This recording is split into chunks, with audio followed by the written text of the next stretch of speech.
Bueno, vamos a hacer una brevísima presentación de dos personas que no necesitan presentación. Guillermo García es el presidente de la Junta Comunal de San Miguelito, es un abogado laboralista muy reconocido, un panameño muy estudioso de la situación de la Caja de Seguro Social, ¿verdad? Y Ana Patiño, que es una mujer que fue en la elaboración de la propuesta de la Universidad de Panamá y además expresa los intereses y la propuesta de CONATO, que es muy coincidente con el tema, con la propuesta de la Universidad de Panamá.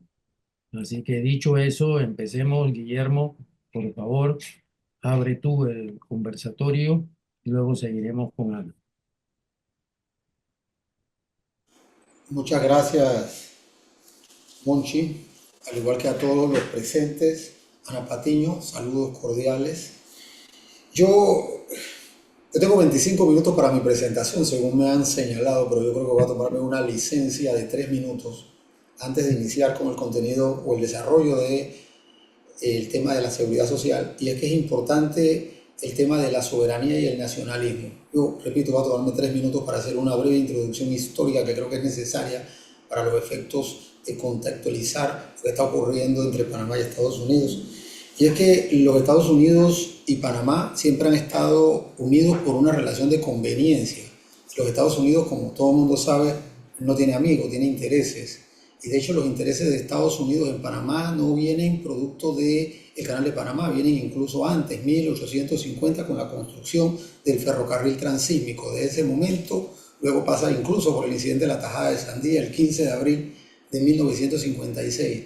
De hecho, algunos panameños no lo saben, nuestra independencia de Colombia no fue necesariamente o surgió necesariamente producto de que los panameños de alguna manera la llevamos a cabo 100%. De hecho, la independencia el día 3 de noviembre del año 1903 con los Estados Unidos en gran medida fue auspiciada por los norteamericanos como consecuencia del rechazo de los tratados Herrenheim por parte del Congreso de Colombia. A partir de allí patrocinaron la independencia de Panamá y 15 días después de efectivamente dada esa independencia, específicamente el día 18 de noviembre del año 1903, se firman los tratados Jaibuno-Varila.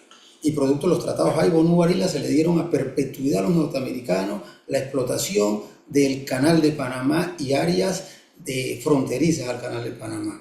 Incluso en el año de 1958 y 59 se dieron dos hechos significativos: la marcha patriótica y la siembra de bandera, lo cual permitió que en el año de 1962 el presidente en ese momento, John Fitzgerald Kennedy, y el presidente Cherry firmaran un convenio a través del cual a partir del 1 de enero de 1964 Panamá podía izar su bandera junto a la norteamericana en zona del canal. Ante el incumplimiento, en ese momento los Sonia, entonces se dan los hechos del 9 de enero.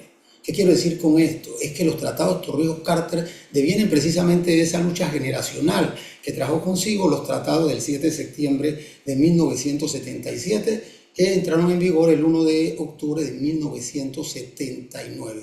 Los norteamericanos usufructuaron por cerca de 85 años el territorio panameño, el Canal de Panamá, casi de manera exclusiva, dando migajas al gobierno panameño. Y la pregunta importante aquí sería, y para el programa que viene, que tienes, Monchi, sería preguntarnos qué ha ganado Panamá, qué ha hecho Panamá con la reversión del Canal de Panamá, con los más de 28 mil millones de dólares que producto de los excedentes ha recibido el panameño, Panamá, si de verdad eso fue a los que menos tienen, si de verdad el canal cumplió su cometido o simplemente se han beneficiado unos pocos políticos y oligarcas de nuestro país. Llama la atención, y con esto termino, por ejemplo, que el día 31 de diciembre, en los actos de los 25 años del traspaso del Canal de Panamá, los que formaban la primera fila eran ese grupo, algunos de oligarcas que incluso se opusieron a los tratados Torrijos-Carter. Entonces hay que hacer un análisis estructurado, hay que hacer un análisis incluso hacia adentro, una introspección para ver si efectivamente nosotros los panameños efectivamente hemos hecho lo correcto con nuestro Canal de Panamá. Dicho esto, entonces ya iniciamos con el tema de fondo, que es Caja de Seguro Social. Y debo iniciar señalando que para mí resulta bastante lamentable que a partir de este proyecto de ley simplemente desaparezca de nuestra estructura de seguridad social la verdadera solidaridad. La solidaridad de la cual refiere la Ley 51, esa solidaridad intergeneracional entre los cotizantes del sistema, y se limite el concepto solidaridad a unas palabras, a unas cuantas palabras a lo largo del proyecto que dicen ser solidaridad, pero en efecto, o a contrario a lo que es la verdadera solidaridad, esa solidaridad se limita a dos aspectos muy puntuales. Por ejemplo, cuando hablamos de la pensión básica garantizada, la solidaridad viene cuando el Estado, a partir de los aportes de los propios panameños a través de los impuestos, cubre la diferencia entre aquel cotizante que no cumple con los requerimientos para, de alguna manera, generarse esa pensión básica, y el gobierno entra a cubrir la diferencia entre lo que le falta para cubrirla y lo que efectivamente le tocaría. Y la segunda, si se quiere, solidaridad, es aquella pensión básica universal, que es los 120 a los 65 transformada en esta pensión básica universal, que de hecho yo tengo mis aprensiones y lo señalaba en varias entrevistas, y es, por ejemplo, ¿qué ocurre? Que lastimosamente en nuestro país, por razones que no vamos a entrar a discutir, hay personas que nunca han contribuido a la seguridad social. Nunca han contribuido, y con este proyecto se está garantizando que esas personas tengan esa pensión básica universal, que no está mal. El Estado está llamado por mandato constitucional a ver por nuestros viejitos. Acá el problema es que se le está otorgando, por ejemplo, $144 de pensión básica universal. Y la pensión mínima garantizada, según este proyecto de ley, está dada por multiplicar esa pensión básica universal por 1.44%, 84%, lo que da que entre la pensión básica universal, es decir, aquellos que nunca aportaron al sistema, y aquel que aportó al sistema, pero llegó a cubrir o a obtener solamente la mínima, la diferencia entre uno y otro está en menos de 25 balboas. Es decir, yo coticé 20 años al sistema, aporté 20 años al sistema, y fulano de tal nunca aportó al sistema, y la diferencia entre mi persona y esta persona es de menos de $25. Yo creo que ese es un llamado de atención, repito, no censurando que a los que necesitan ese auxilio estatal se le dé, sino es que estamos hablando de una pensión mínima, exactamente eso, mínima. Pero por otro lado tenemos otros aspectos fundamentales, y es que este sistema, tal como viene planteado en el proyecto de ley, lo que está condenando es a la desaparición de la verdadera solidaridad. A partir del año 2032, según este proyecto de ley, todo el sistema de seguridad social de pensiones va a ser individual, estrictamente individual. Es decir, tú te vas a llevar del sistema lo que aportes, lo que parte entonces de una premisa que para mi gusto es injusta, porque trata a los desiguales como si fueran iguales. Es decir, nosotros tendremos que buscar, procurar un sistema de seguridad social que entienda, vea las diferencias en el mundo fáctico y a partir de ahí las plasme. Porque como he dicho en varias ocasiones, por ejemplo, no es lo mismo un cotizante, un trabajador que tiene un trabajo en la construcción. El trabajo en la construcción, por ejemplo, un trabajador que trabaja 6 meses, 8 meses y está 4 meses desempleado, 6 meses desempleado al año. Y a ese trabajador que no solamente tiene un desgaste superior, sino que tiene menores posibilidades de ingreso al campo laboral, se le está tratando con igualdad de condiciones que, por ejemplo, a ese trabajador asalariado que tiene una condición totalmente diferente, que tiene un trabajo estable. Entonces tenemos que ver esas diferencias naturales existentes en nuestro país y que no quedan marcadas en este proyecto de ley. Por otro lado, también es importante analizar los sistemas de pensiones. El subsistema de beneficio definido, repito, desaparece en el año 2032 y desaparece en el año 2032 porque según este proyecto de ley se le da un margen de 7 años. Se cumple en febrero específicamente del año 2032. A partir de marzo del 2032 todos entran al nuevo sistema. Y llama la atención, por ejemplo, que se acaba de hacer una nueva propuesta en la cual se va a hacer un aumento de la edad de jubilación de manera gradual y también un aumento de cuotas para el sector empleador de manera gradual. Antes de pasar a esta gradualidad, debo indicar lo siguiente. Yo estoy de acuerdo con el aumento de las cuotas al sector empleador de manera gradual. Sin embargo, es que también en el sector empleador hay diferencias. No es lo mismo la gran empresa que la micro, mediana y pequeña empresa. Y cualquier afectación en el aumento de cuotas a la micro, pequeña empresa afecta directamente al consumidor final. Entonces también tenemos que entrar a analizar esas diferencias del empleador, del sector empleador, para entonces analizar lo que es el aumento. Y por otro lado también en el tema de la gradualidad habla de los 3 años de aumento de pensión por vejez, porque yo quiero explicar también un concepto que creo que es un concepto que no está muy claro en la población panameña, y es que en Panamá todo el mundo habla de jubilado, y es que el concepto de jubilado solamente es válido para los efectos de aquellas personas que tienen una ley especial de retiro. Por ejemplo, los que son bomberos, los que son policías, los que son maestros.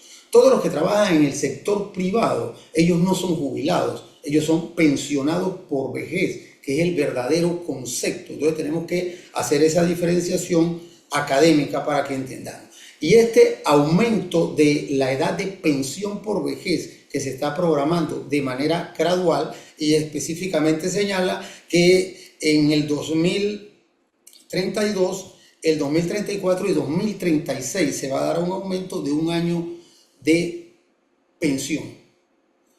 Pero es que el problema no es ese. Aquí pueden mantener la edad de pensión, aquí pueden aumentarla, y el problema no es ese.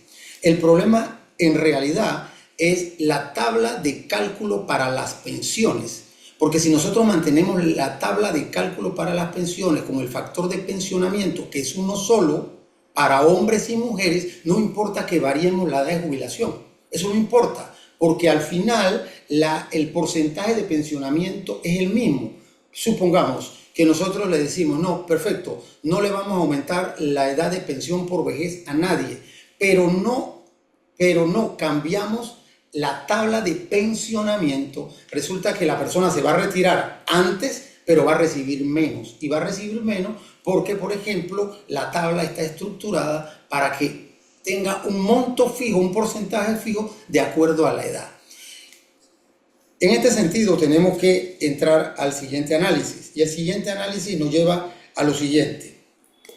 Todas las personas, son las únicas, todas las personas que al 2032 no hayan cumplido la edad correspondiente y que estén dentro del subsistema de beneficios definidos, esas personas se van a pensionar con las reglas establecidas en la Ley 51 del 2005, es decir, con el 60% de su salario de acuerdo al cumplimiento de la edad. Sin embargo, las personas que no entren en esta condición, por ejemplo, se van a estar pensionando, según las corridas que tenemos, entre el 29 y el 25%. Ese va a ser el monto de las pensiones. ¿Por qué? Porque está estructurado de esa manera en la tabla de pensionamiento, y adicional también hay una tabla de descuento que se le aplica por retirarse antes de la edad. Que eso no se ha explicado. Y de hecho, yo no sé si han analizado la tabla que el gobierno nacional puso para los efectos del cálculo de la pensión. Es una tabla totalmente engañosa. ¿Por qué? Porque parte de 2 supuestos irreales, por no decir falsos. Y es que por un lado señala que cuando se va a sacar el cálculo de la pensión, se toma en cuenta que todos los que van a pensionarse con este nuevo sistema, tienen un incremento salarial del 1.5% al año. Y preguntaría yo, ¿quiénes en este país, qué actividad comercial, qué actividad laboral tiene un aumento salarial del 1.5% anual? Y por otro lado también establece que para la capitalización de lo que usted aporta a la caja del Seguro Social, va a tener una capitalización de 5% al año. Eso también es engañoso, partiendo de la premisa, por ejemplo, que los depósitos de la caja del Seguro Social al Banco Nacional tienen un ingreso porcentual de 2%. Entonces, para el cálculo, ¿cómo están estableciendo el 5%? Es decir, es engañoso, y lo que tiende es a englobar la cifra o la cantidad que usted va a recibir como pensión.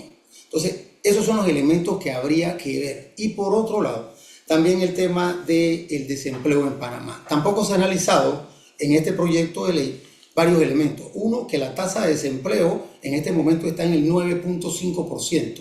La tasa de informalidad está llegando al 50%. Y no se toma en consideración, por ejemplo, el tema del acceso más, de alguna manera, fácil para los independientes a la adhesión al sistema de seguridad social. Al contrario, lo que está es endureciendo el sistema. Hay una nueva propuesta, pero todavía no está en blanco y negro respecto a disminuir el monto o el porcentaje que está en el proyecto de ley 163, que es del 18% superior al que existe en la ley 51 del 2005, que es de 13.5%. Es decir, por donde veamos esta ley, lastimosamente lo que hace es, primero, entorpecer el acceso de los independientes. Segundo, no hace un análisis correcto y correspondiente a lo que son las diferencias laborales entre las diferentes actividades comerciales. Por otro lado, también tiende, repito, a hacer un proyecto de ley totalmente engañoso, estableciendo, por ejemplo, cálculos que yo les quiero preguntar a ustedes. ¿Quién de ustedes entendió a la primera lectura, por ejemplo, la fórmula o mecanismo para calcular las pensiones? Una, en el sistema de las personas que aportaron al de cuentas, al de beneficios definidos y que entraron al nuevo sistema. Dos, a los que aportaron en el sistema de cuentas individuales y entraron al nuevo sistema. Y tres, en los que entrarán al sistema a partir de la vigencia de la ley una vez aprobada. Es decir, no hay un elemento que nos permita a nosotros hacer el análisis correcto, correspondiente de estas tres tablas. Y por lo tanto yo considero que es un proyecto de ley totalmente engañoso. Pero más allá de ello, es lamentable que ningún sector de la Asamblea Nacional en este momento haya planteado o considerado dentro de sus propuestas el regreso o vuelta al sistema solidario de pensiones.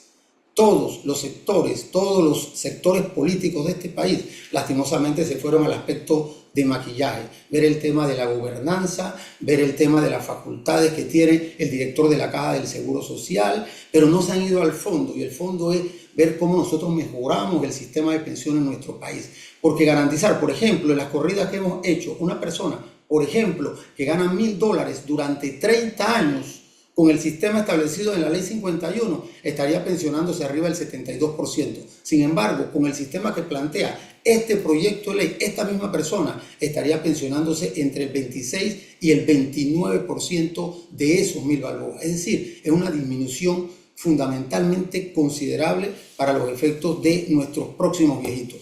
Mire, hay un argumento que utilizaron el gobierno y utilizó la empresa privada. Incluso la empresa privada decía, no podemos agarrar los recursos de un subsistema y ponerlos en otro porque la ley lo prohíbe. En efecto, el artículo 157 de la ley 51 prohíbe que podamos utilizar los recursos de un subsistema para subsidiar o apoyar otro subsistema.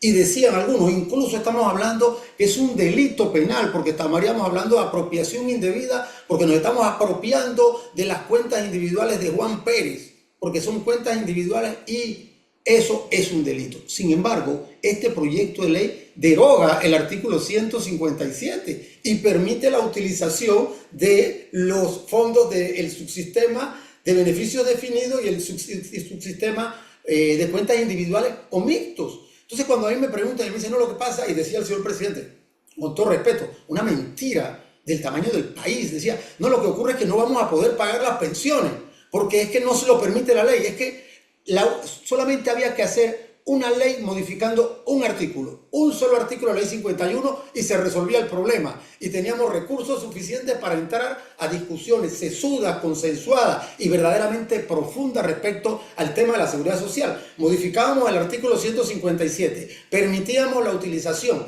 de los fondos del subsistema de cuentas individuales para subsidiar el subsistema de beneficio definido y resuelto el problema, ojo, resuelto temporalmente el problema, repito, porque nos daba el tiempo suficiente para entrar a análisis profundo de lo que debería ser el nuevo sistema de seguridad social en nuestro país. Porque repito, miren, hay otro tema que tampoco hemos hablado, y es que cuando yo digo que el sistema o el programa del gobierno que dice es que van a tener un aumento salarial de 1.5% anual.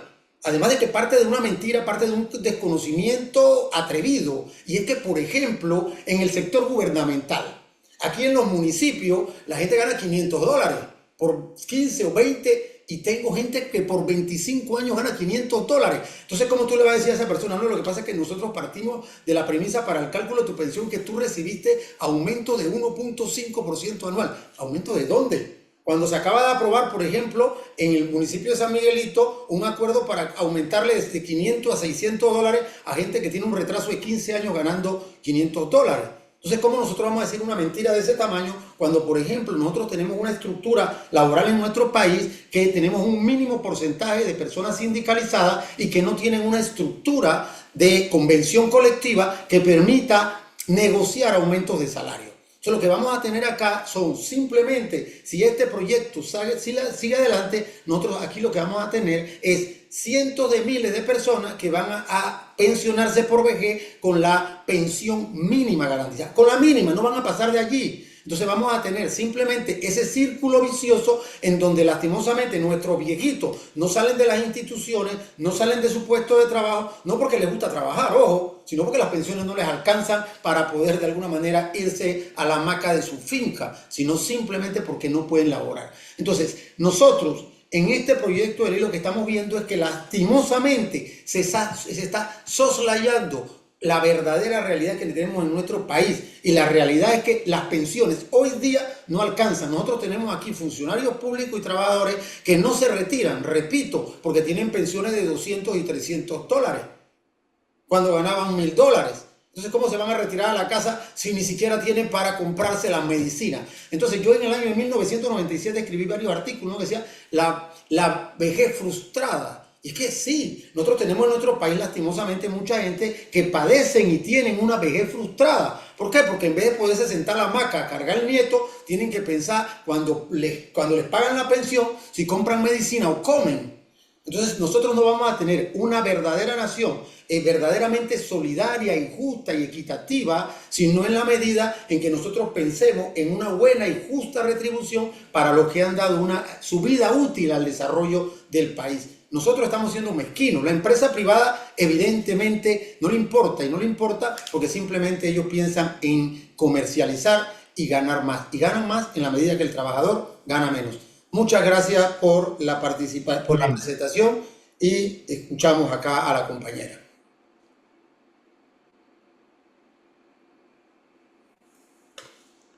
Ana Patiño al bate.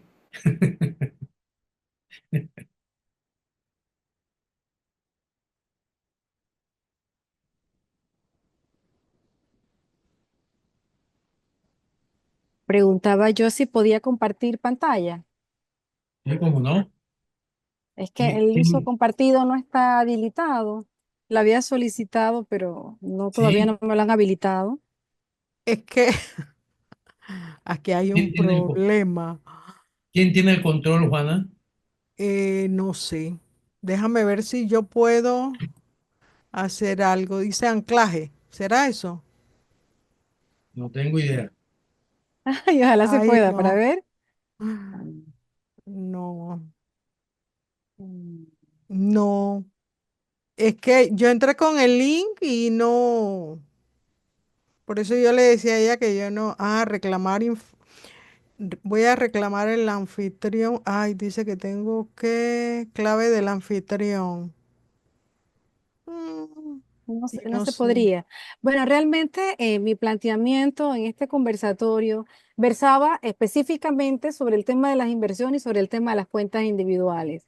Sin embargo, debo precisar que el proyecto 163 es muy amplio, toca aspectos muy, muy importantes en temas de administración, en temas de recursos humanos, en temas de salud, en temas que son muy importantes abordar. Y por eso tal vez la Comisión de Salud y Trabajo dividió en la discusión del Bloque. tema en 4 bloques, ¿sí?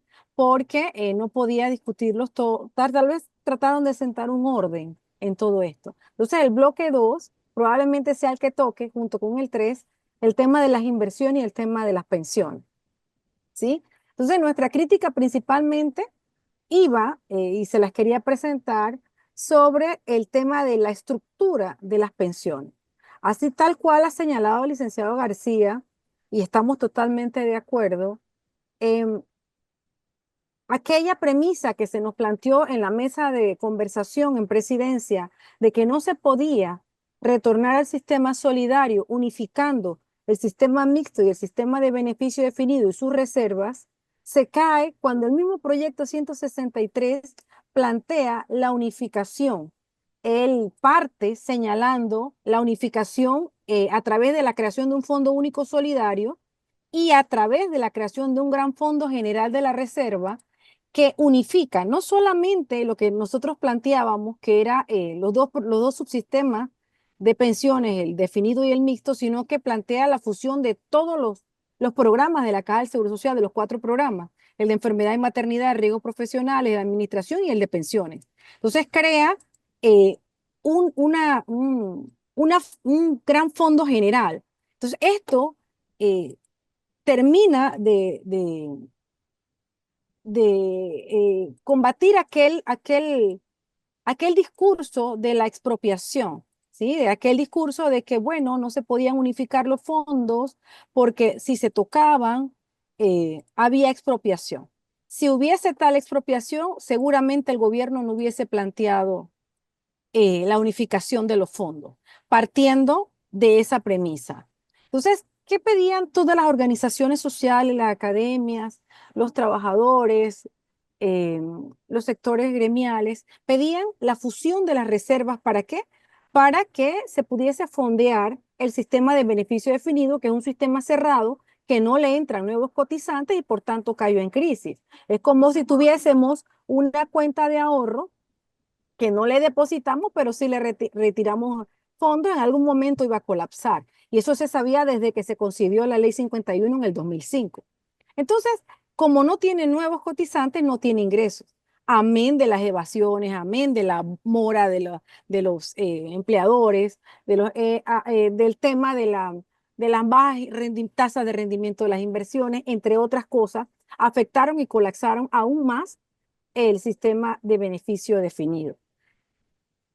Que era el que teníamos antes de la ley 51. ¿Ves? Teníamos un sistema de beneficio definido que su base era principalmente el, la, las tasas de reemplazo definidas y la intergeneracionalidad.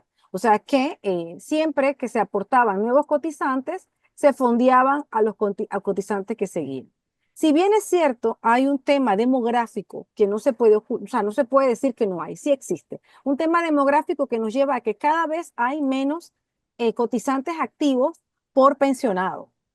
Entonces, sí hay que hacer reformas, pero estas reformas requieren más un involucramiento del Estado y una responsabilidad del Estado sobre las pensiones y posteriormente, tal vez más adelante, una responsabilidad compartida con los asegurados porque ya nosotros dimos nuestra cuota de sacrificio en la ley 51. Entonces, posteriormente a que vieron la crisis, ahora la solución nuevamente la tiene que aportar el asegurado y es con lo que no estamos de acuerdo. Partimos diciendo de por qué rechazamos este proyecto 163 en cuanto al sistema de pensiones y por qué también hacemos críticas sobre la ley 51, porque la ley 51 estaba mal estructurada y por tanto, cuando rompe la solidaridad, se crea la crisis y el déficit que tiene la Caja del Seguro Social, que tiene el sistema de pensiones. Ahora, el proyecto 163 no resuelve el problema. Lo que hace es fraccionar más el sistema de pensiones, creando nuevos tipos de pensiones. Por ejemplo, el tema este de la incorporación del 120 a los 65, no estamos de acuerdo. Estas pensiones se deben mantener en el Ministerio de Desarrollo Social como se están llevando hasta el momento y no agudizar ya la crisis que tiene la Caja del Seguro Social.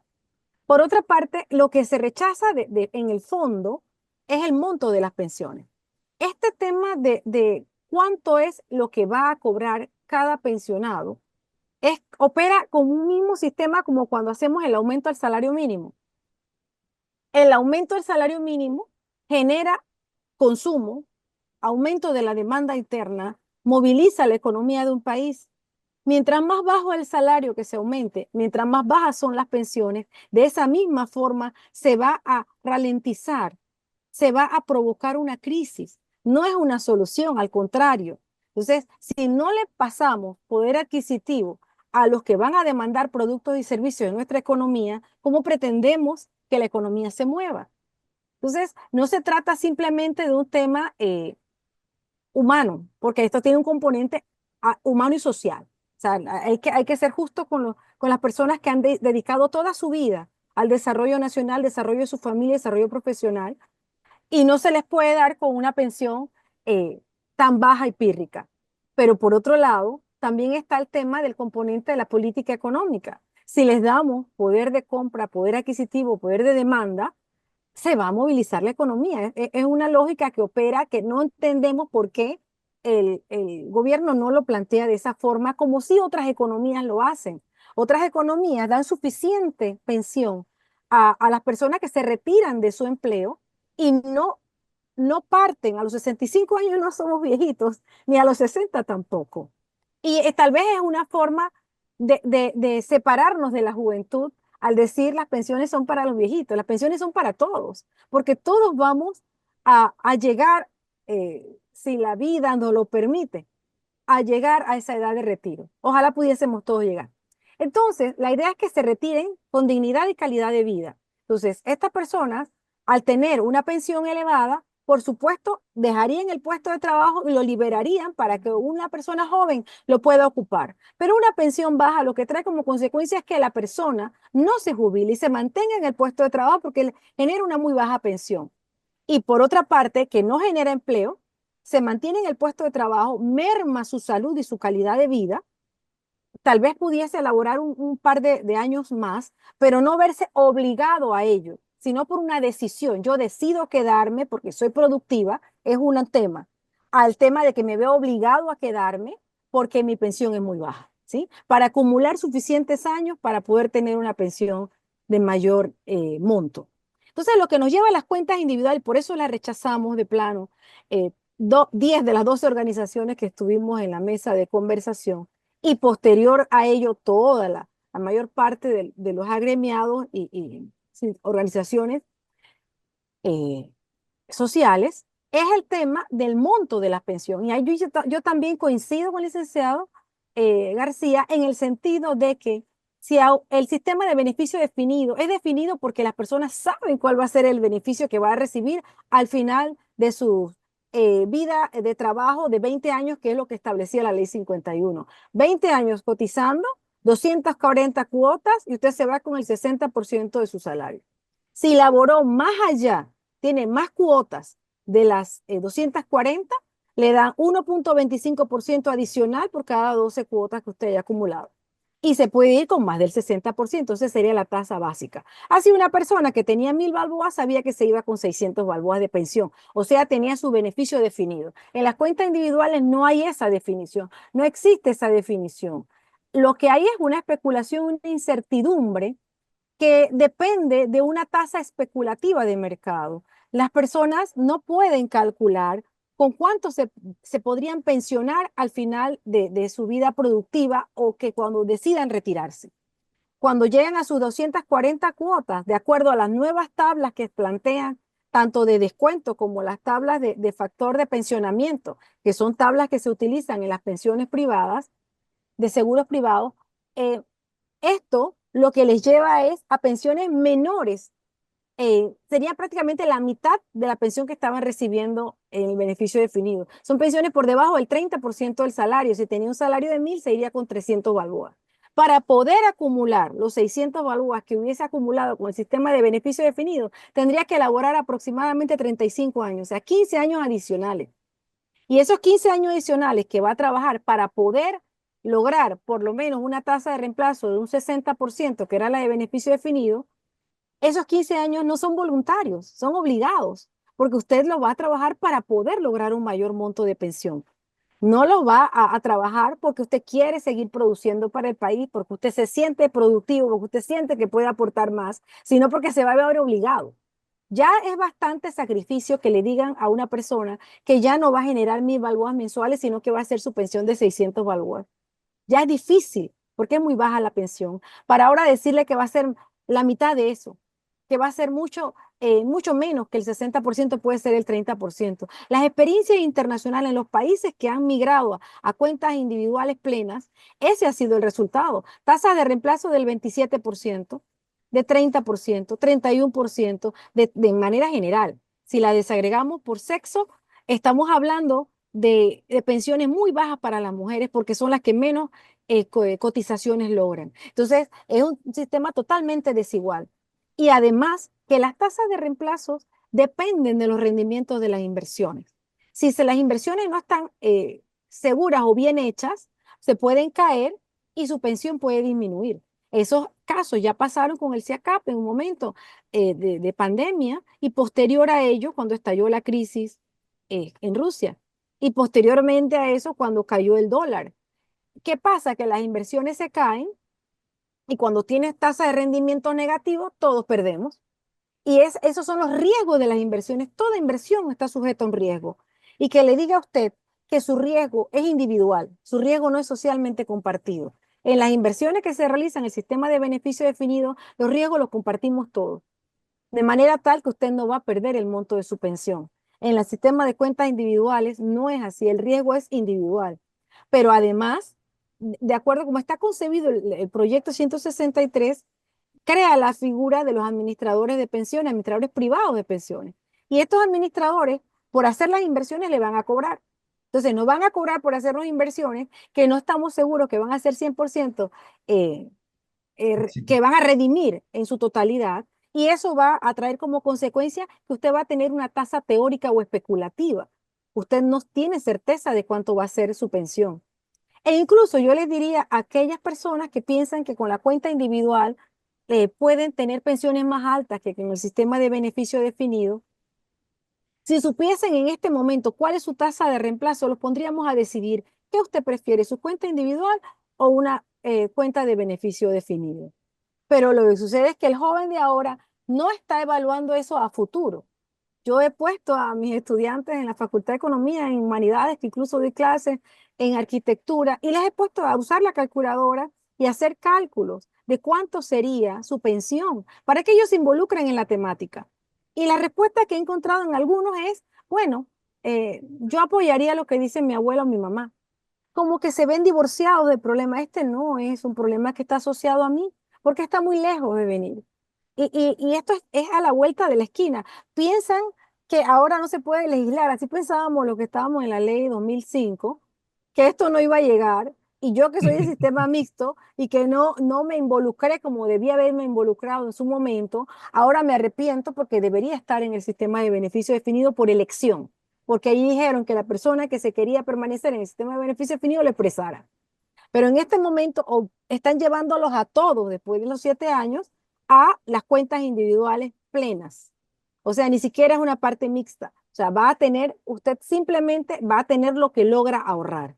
Si quiere tener no es vitalicia, va a tener solamente la pensión básica, aquella que planteaba el licenciado Guillermo, que era la línea de la pobreza, que es 149 balboas multiplicado por 1,84 veces, y eso le daba los 265 aproximadamente. Esa sería la pensión vitalicia una vez se agote su ahorro. La pensión se le va a dar, la pensión de la cuenta individual se le va a dar hasta que se le agote su ahorro.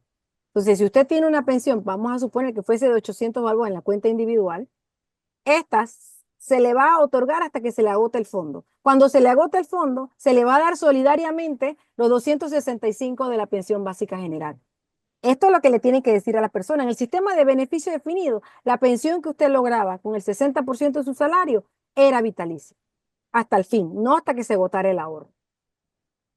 Y ella iba asociada al tema de los cuidados de la salud. Pero además usted no pagaba por la administración de fondos de pensiones, porque el carácter público de la institución es un principio que se debe preservar en toda discusión de la Caja del Seguro Social, porque la Caja del Seguro es social, no es privada, no se trata de un seguro de casa ni un seguro de carro, se trata de un seguro de la vida de las personas y que le debe garantizar de manera básica lo elemental que necesita para la vida. E incluso nosotros cuestionamos esa línea de pobreza para definir el, la pensión no contributiva del 120 a los 60. Debería ser la línea básica para establecer eso, debería ser la canasta básica familiar alimenticia, mínimamente. Pero se le establece la línea de la pobreza. Debajo de esa línea eres pobre extremo. ¿Cómo es posible que pongamos esa línea para definir el monto de una pensión, aunque sea básica, no contributiva? Por otra parte, está el tema de la diferencia que hay para la persona que cotiza en una cuenta individual. No le pueden a usted garantizar cuál va a ser la tasa de rendimiento de las inversiones. Allí en la calculadora y en muchos otros espacios plantean que va a tener un rendimiento del 5% o más. Este 5%, ¿quién se lo va a garantizar? No es garantizable. Entonces no le pueden decir que de aquí a los 35 años de su labor, de sus cotizaciones, usted va a acumular 5% de manera segura y permanente. Pero además a eso le tiene que agregar las comisiones primas que hay que pagar por la administración privada de esos fondos. Eso hace que su pensión sea menor, además de que le imprime un carácter de riesgo que perjudica a cada uno de los cotizantes. Nosotros solicitamos desde hace mucho tiempo, desde que estuvimos en la mesa de conversación y muchos otros momentos, solicitamos al gobierno que se involucrase a la OIT en cuanto a las corridas actuariales y no depender solamente de las corridas que nos entrega la administración actual de la Caja del Seguro Social y que incluso reclama derecho de autor sobre ellas. Nosotros planteábamos que se pudiese incorporar a la OIT en la estimación de estas corridas actuariales. ¿Qué pasa si se unifican los dos sistemas, las dos reservas de los dos sistemas, y hacemos unas reformas integrales? Por ejemplo, una muy importante que es la incorporación de los informales a las cotizaciones, que es el tema también de aumentar las inversiones, los rendimientos de las inversiones, y que es el tema de la contribución del Estado a las pensiones, que en este momento contribuye con 140 millones, que representa apenas el 0,2% del Producto Interno Bruto. Nosotros planteábamos que el Estado aportara no menos del 2% del Producto Interno Bruto y que esa variable se incluyera en las corridas actuariales que se hacen en base a la sostenibilidad. Las corridas actuariales se hacen para un periodo aproximadamente de 50 o 75 años. Y ellas son las que garantizan y nos dicen si en el tiempo va a haber sostenibilidad financiera del sistema de pensiones. Entonces, bajo los planteamientos de que se unificaran las dos reservas que suman aproximadamente 6.400 millones, la OIT e incluso la Junta Técnica Actuarial planteaban que al unificar esas dos reservas, el fondo se agotaba en el 2038 y en el 2041. Claro, se agotaban si no hacíamos nada, si solamente las uníamos y no las gastábamos. La Claro. idea no era unificar las reservas y agotarlas, sino a través de ellas implementar una serie de reformas integrales y financieras que movieran el fondo y lo duplicaran. Pero además de que se incorporaran variables como la contribución del Estado con su gasto de pensiones al sistema. Entonces, esta corrida con el 2% del Producto Interno Bruto, finalmente la logramos a través de la oficina, la CTRAF, que es la oficina de trabajo de la OIT, con el sector, los trabajadores organizados. Y los resultados de esa corrida la tuvimos hace más o menos un mes y solicitamos a la Comisión de Trabajo y Salud poder presentar los resultados de estas corridas, porque lo que arrojan es la sostenibilidad, más allá del 2095, del sistema de pensiones, con el aporte del gobierno de un 2% del Producto Interno Bruto, sin hacer ninguna reforma paramétrica, ni siquiera la cuota de los empresarios, sin hacer ninguna otra modificación a ningún parámetro, ni siquiera la tasa de reemplazo, el sistema es sostenible. Y la OIT tuvo la precaución y fue bastante comedido en sus actuaciones y no puso en la corrida el 2% de manera directa. Lo fue poniendo 0,4% paulatino hasta en 5 años lograr ese 2% para que la corrida fuese sostenible. Y da efectivamente hay sostenibilidad. En parte de las corridas que hace el actuario, el director de la Caja del Seguro Social, plantea un 1,17% del aporte del Producto Interno Bruto del gobierno. Pero eso lo plantea en la corrida, no lo plantea en la ley. En la ley dice que van a ser 960 millones y que esos van a depender del déficit actuarial, si se otorga o no se otorga. Pero en las corridas, él por 60 años, 68 años creo que es la corrida de ellos, plantean un aporte del Estado de 1,17%. Y aparte de ese 1,17% del Producto Interno Bruto, también agregan el aumento de la edad de jubilación, también agregan el aumento de la cuota obrero patronal de empleador y también agregan la eliminación de las pensiones de viudez, la eliminación de las pensiones, las pensiones por muerte, las prestaciones por muerte que se dan a padres, a hijos, a hermanos, a quien usted designe. Entonces, toda esa parte fue eliminada de la ley 51 en el proyecto 163. Entonces, con eso lograron hacer balances no, con 1,17% del Producto Interno Bruto no alcanza. Tiene que ser más el aporte. Entonces nosotros planteamos el 2% del Producto Interno Bruto, aparte de otra serie de medidas, como el cobro por lo menos de la mitad de la mora de los empresarios a las cuotas, el freno a la evasión de los trabajadores formales, de trabajadores informales e empresas formales, la incorporación de los informales. Hemos conversado con grupos organizados, tanto de taxistas, como de estos muchachos que manejan motos delivery, como de estas personas boneros, y ellos están dispuestos a aportar. No se trata de que no quieran, sino que es tan difícil el mecanismo burocrático para incorporarlos que ellos por eso no se adhieren si incorporamos a los informales, sobre todo los migrantes extranjeros, ellos en su mayoría son jóvenes, eso cambia la dinámica del bono poblacional que nos están diciendo que en Panamá cada vez va a haber menos cotizantes por activo, por pensionado, pero no están tomando en cuenta la fuerte mano migrante que hay presencia en Panamá y que esa mano migrante es joven y que puede aportar al fondo y que éste entraría en una fase de maduración, que todas estas personas que están aportando no se van a jubilar en el corto plazo. Entonces, pero esto sirve ¿para qué? Para fondear el sistema y además para que con ese dinero se puedan hacer inversiones de carácter productivo para el país. Porque nosotros rechazamos que un método de inversión sea colocar el 75% del Fondo General de Reserva en la deuda estadounidense o para comprar deuda panameña del mercado secundario, ni siquiera del mercado primario. Entonces hay una serie de reformas que hay que hacer en materia de inversiones para poder mover el fondo y que este se aumente. No es que se agote, se aumente. Recordemos que la reserva se toca cuando los ingresos no son suficientes para pagar los gastos que serían en este caso las pensiones.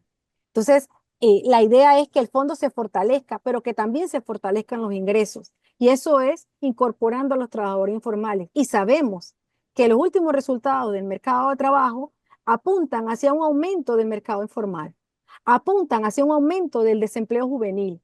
Entonces, no podemos hacer una reforma a la Caja del Seguro Social divorciado o separado de un análisis del mercado de trabajo.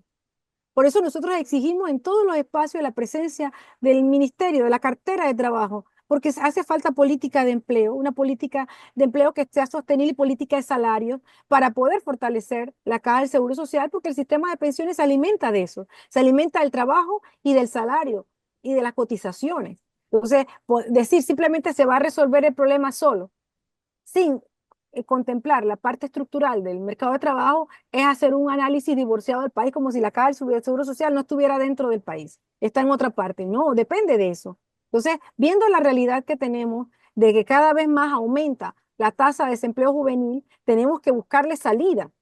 ¿Y cuál es? Dando pensiones dignas, pensiones justas, para que nuestros jubilados les ocurra o pueda pasar como hacen los jubilados. Hace un mes atrás recibíamos los cruceros, tanto allá en Amador como en Colón, cruceros de jubilados, completitos, los que venían a visitar nuestro país eran jubilados, canadienses, norteamericanos, europeos, que venían a disfrutar su vida, no venían a envejecer y a sufrir, venían a disfrutar su vida y a gastar porque el gasto es lo que mueve la economía, no solamente de sus países o de Panamá, sino del mundo. Entonces ellos con su poder adquisitivo pueden gastar.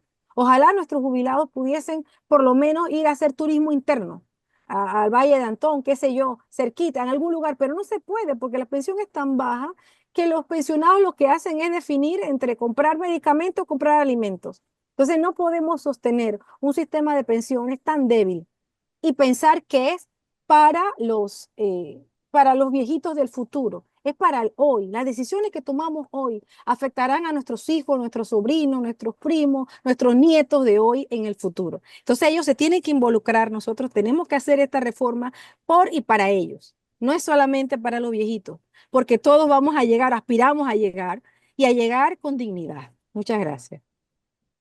Muy bien. Bueno, creo que hemos escuchado dos voces realmente sólidas en sus planteamientos, con conocimiento de lo que nos están transmitiendo, ¿verdad? Eh, Siendo honestos, Creo que es que eso es un elemento fundamental en todo planteamiento de esta naturaleza. Así que abrimos ahora el compás para todos aquellos y aquellas que quieran hacer preguntas, quieran plantear aclaraciones, quieran tocar algún otro tema que no se haya tocado en el poco tiempo que hemos podido otorgar a los conversantes. Así que pueden hacer la pregunta de manera directa, levantando la mano, que sea breve, eso sí, por favor, o escribiendo en el chat.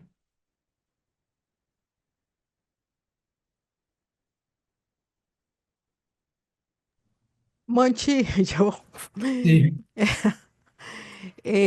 tanto Guillermo como Ana lo dejan a uno muy preocupada, muy preocupada. Eh, Guillermo en una parte planteó que lamentablemente dentro de la Asamblea Nacional no hay propuestas que lleven a la solidaridad por un lado y que nos hemos quedado en las cuestiones cosméticas. Eh, por ejemplo, lo de la edad de jubilación y que igual lo que han replanteado es escalonarlo. Y bueno, la parte de Ana que también plantea mucha preocupación en términos de que no parece haber luz respecto al tema crucial que es el de los pilares, de los fondos de la caja que parece que van a una situación de privatización y que nos dejarán con pensiones eh, muy bajas. Eh, a mí me gustaría, desde el punto de vista político, que porque me deja muy preocupada el que hay muchas propuestas ahora, todos los partidos y todo el mundo, pero eh, pareciera que no está en el centro del debate el tema de los pilares, el tema de los fondos y su privatización. Entonces me gustaría, si ustedes pueden abordar eso, incluso el mismo Monchi, que es un analista en esos terrenos, también le pediría porque bueno, hacia dónde vamos, ¿no? Es con lo que se está dando en la asamblea, porque ahí es donde pareciera que la situación se va a dar, ¿no? Eso nomás. bueno, que Ana o Guillermo toquen el tema. Es decir, porque en verdad hay una situación política de extraordinaria importancia. Efectivamente, no vemos claridad en los planteamientos de las distintas bancadas en relación al tema de las pensiones y las jubilaciones. No se expresan con claridad. Es verdad que en el primer bloque no es el bloque fundamental para eso, ¿verdad? Y eso ha confundido a mucha gente que pensaba que se iba a ir directamente a eso. Pero bueno, al margen de los acuerdos y que se puedan hacer, incluso que sean favorables, o sea, yo pienso que hay que analizar las cosas en concreto, pero el problema es que el fondo del tema, el fondo del asunto, no se ha tocado hasta ahora. Y eso es preocupante, porque ya deberían de haber manifestaciones de algunas de estas bancadas al menos, aclarando cuál es su posición al respecto de eso. Es lo que yo puedo decir y por eso creo que la preocupación nos embarga a todos y a todas. Ana, las damas primero, si te parece. Sí, muchas gracias. Igual, así como usted plantea, el tema del primer bloque, que es la parte de los principios, es la parte del tema de la gobernanza, que es un nuevo concepto que están incorporando, Sí. el tema de los recursos humanos, eso es lo que está en este momento. Y hay muchas propuestas sobre eso. Y es sencillo, un poco más fácil para los diputados entrarle a esta parte, que es un poco administrativa y un poco política. Para ellos es más difícil entrarle al tema de las pensiones. Allí están pidiendo apoyo. Ahí están pidiendo a gritos y son constantes las reuniones, constantes. Piden aclaración de un tema, piden aclaración de otro. Está latente el tema ellos tienen mucha preocupación cuando vaya a discutirse ese segundo bloque, por el tema de las expropiaciones, no se atreven al planteamiento del tema solidario, sienten que hay una presión del sector empresarial y sienten que hay una presión del sector gubernamental. Entonces, están pidiendo aclaración. Entonces, de un lado solamente escuchan las corridas actuariales de la, del- de la misma Caja del Seguro Social y no tienen otros elementos. Entonces, por eso para mí es importante esto que ha hecho el trabajo que ha hecho la OIT, porque la OIT desde un escenario externo, con las bases, con la base de datos real de la Caja del Seguro Social, han hecho las corridas y el resultado han sido positivos. Entonces, eso no se puede ocultar y estamos pidiendo que le permitan a la OIT presentar estos resultados, porque van a cambiar el panorama y ya no va a ser una sola voz la que va a decir qué le da sostenibilidad actuarial al sistema. ¿Sí? Y nos estamos refiriendo a un modelo actuarial que data desde 1981 y que tiene reconocimiento internacional. Entonces, que esto se permita, porque es lo que respalda a las organizaciones de trabajadores para poder hacer el planteamiento eh, sobre la sostenibilidad de las pensiones. Y también la argumentación, porque es que no nos pueden prohibir, y se los hemos dicho también a ellos, porque ellos han pedido información de los resultados de estos modelos fracasados en otros países. Ya saben que las cuentas individuales son modelos que han fracasado en otros países y han traído descontento social y han traído explosión social. Y si saben que eso va a ocurrir, ¿por qué hacerlo en este momento? Entonces es un costo político que no se quieren correr, pero también es un tema técnico que es difícil de comprensión. Y lo sabemos porque hace tantas reuniones y nuevamente volvemos al origen de la discusión y volvemos y los planteamos y hay una confusión entre el mixto, entre las cuentas individuales, lo que es una cuenta nocional, entre cuál es la parte conceptual y también la parte de la sostenibilidad financiera, crea mucho problema para los diputados en esta. La persona que se va a parar a sustentar por qué una cuenta individual y por qué un sistema solidario o por qué mantener el mixto, tiene que ser una persona que conoce con propiedad el sistema, la estructura del sistema.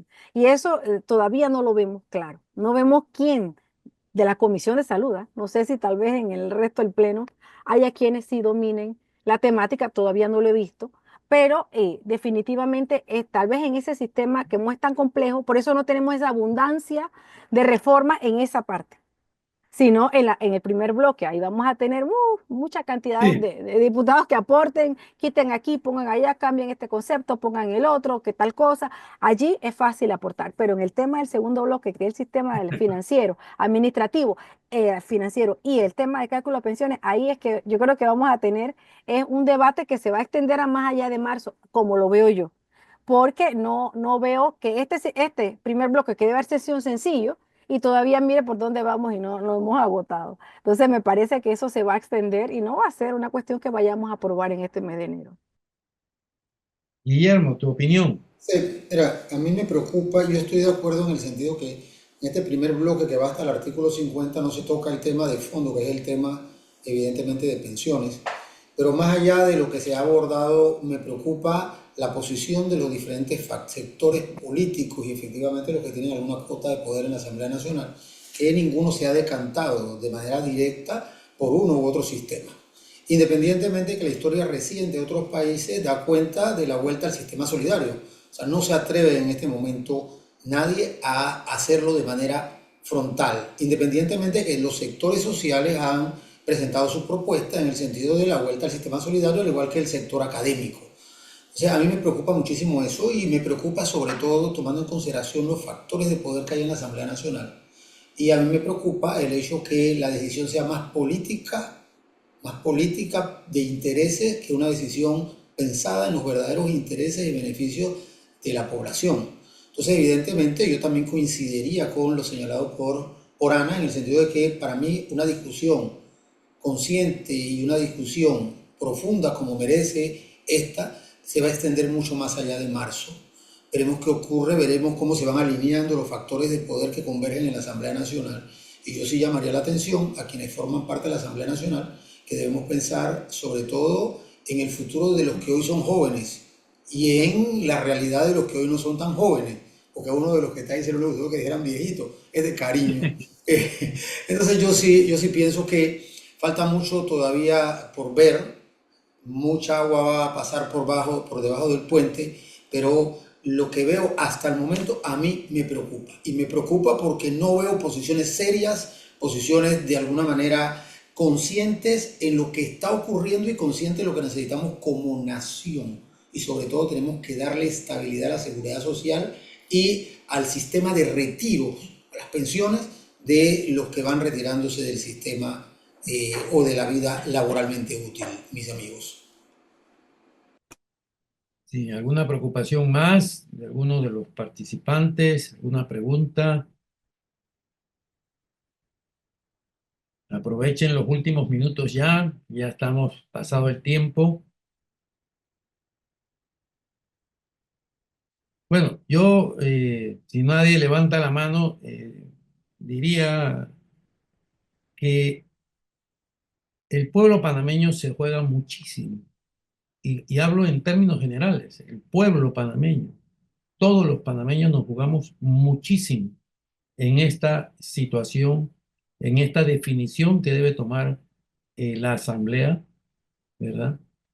Eh, y también bancadas se juegan su futuro, bancadas que han levantado grandes esperanzas en el país, dependiendo de la posición final que adopten, se habrán, eh, se habrán descartado de las posibilidades de representar los intereses y las problemáticas del pueblo panameño. Por lo tanto, creo que es muy importante que reflexionen, que busquen la asesoría que se requiere, porque esto es una definición que realmente afectará por muchos años a todo el pueblo panameño, para bien o para mal. No sé si Ana quiere decir algo finalmente. Sí, yo quería, tal vez se me ha escapado, tenía ordenado en la presentación, el tema de que las personas están muy preocupadas por la edad de jubilación. Y si bien es cierto, es un tema muy importante porque nos afecta que nos digan, mira, te faltan 3 años más de labor para culminar.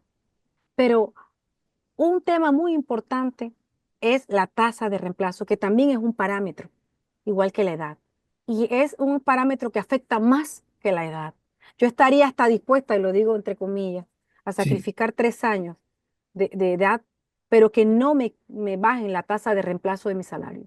Porque la tasa de reemplazo es lo que es el monto de su jubilación. Y cuando le así, plantean cuentas individuales, cuando le plantean un sistema de capitalización solidario, le ponen otro nombre, pero es una cuenta individual. El planteamiento y la base de una cuenta individual le disminuye totalmente, le elimina la tasa de reemplazo y esta queda siendo una tasa teórica o especulativa y usted no sabe con cuánto se va a jubilar o pensionar, perdón, que el concepto lo dijo sí. claramente el licenciado. Y es correcto. Entonces, las personas también, no solamente la edad, también es el tema de las cuentas individuales y la pérdida de la tasa de reemplazo, la pérdida del beneficio definido. Así es. Bueno, creo que hemos llegado al final. Yo lo único que me queda por decir es que aquí, en este momento, en esta coyuntura histórica, porque es una coyuntura histórica, la definición que hagamos, se están enfrentando dos modelos. Esta es la verdad, y hay que decirlo así. Hay un modelo solidario y hay un modelo individual. Ese modelo viene planteándose desde comienzos del siglo, finales del siglo XIX. Esa lucha entre esos dos modelos, esas dos concepciones de sociedad, vienen planteándose. Después de la Segunda Guerra Mundial, el modelo solidario, en términos generales, avanzó muchísimo, pero muchísimo. Y ahí está la seguridad social en Inglaterra para todos, en España, bueno, avanzó muchísimo hasta el gobierno de Reagan y Thatcher, cuando ese modelo fue aparentemente derrotado e impuesto lo que entonces se llamó neoliberal, el nuevo liberalismo, es decir, el nuevo individualismo, ¿verdad? Y hoy en Panamá, la constitución de 1945, puesta en práctica en 1946, introdujo elementos importantísimos del modelo social, pero importantísimos. Ese modelo que se introdujo es el que puede ser derrotado ahora para imponer el modelo neoliberal, que es el modelo, tal como lo dice su nombre, el modelo individual.